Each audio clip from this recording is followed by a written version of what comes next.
Bonjour à toutes, bonjour à tous. Quelques semaines après l'évasion de deux détenus de la prison de Dijon, c'est de nouveau l'indignation dans le monde pénitentiaire. Le syndicat pénitentiaire USPF-FO Justice a révélé mardi soir avoir découvert un colis armé, un paquet vraisemblablement livré par drone dans la nuit précédente et retrouvé dans la cour de la maison d'arrêt de Lons-le-Saunier. Le point sur l'affaire avec vous, Lina Sidi Moussa. Oui, et dans ce colis, une arme de poing, des munitions, une lame de scie ainsi qu'un téléphone portable retrouvé donc par les agents pénitentiaires jurassiens. Une découverte qui soulève le manque de moyens dans le secteur et surtout les failles de sécurité persistantes. C'est ce que dénonce l'Union interrégionale du syndicat pénitentiaire de Dijon. Elle évoque un signal d'alarme majeur. Dans un communiqué également, le garde des Sceaux Gérald Darmanin estime que cette découverte souligne la nécessité d'étendre à toutes les maisons d'arrêt le dispositif Zéro portable en prison lancé à la fin de l'année 2025. À noter que d'importantes fouilles de sécurité ont été également menées par le personnel. Pour le moment, ni le destinataire ni le motif de cette livraison n'ont été communiqués. Une enquête a été ouverte et des fouilles approfondies des cellules ont été conduites à la prison. La sécurité contre les drones a également été renforcée.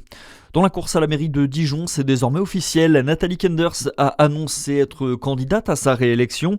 L'actuelle maire de la Cité des Ducs clarifie la situation et sa candidature ne surprend pas grand monde.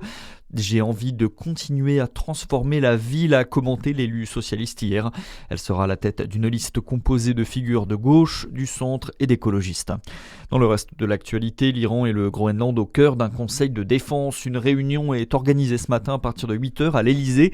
Elle doit rassembler autour d'Emmanuel Macron les ministres concernés ainsi que les chefs militaires. La France qui a également annoncé hier soir participer à une mission militaire sur le territoire arctique. Elle doit être envoyée dès aujourd'hui pour une mission de reconnaissance. Pas de surprise à l'Assemblée nationale. Les deux motions de censure ont été rejetées hier par les députés. Elles avaient été déposées par la France Insoumise et le Rassemblement national pour dénoncer l'accord de libre-échange entre l'Union européenne et le Mercosur. Le gouvernement sauvé notamment par le vote des élus du Parti socialiste. 52 militants de la Confédération paysanne en garde à vue. Ils ont été interpellés après une intrusion dans une annexe du ministère de l'Agriculture hier à Paris. Des agriculteurs sont entrés dans le bâtiment de la Direction générale de la performance économique en fin d'après-midi. Ils ont déployé des banderoles pour demander notamment la fin de l'abattage des troupeaux de bovins touchés par la dermatose nodulaire.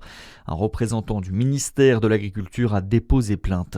Et puis le sport en biathlon, il n'a pas manqué grand-chose à Lou Jean Monod et au reste des féminines de l'équipe de France. Hier, les Bleus ont terminé au pied du podium du relais féminin à Ruhpolding en Allemagne.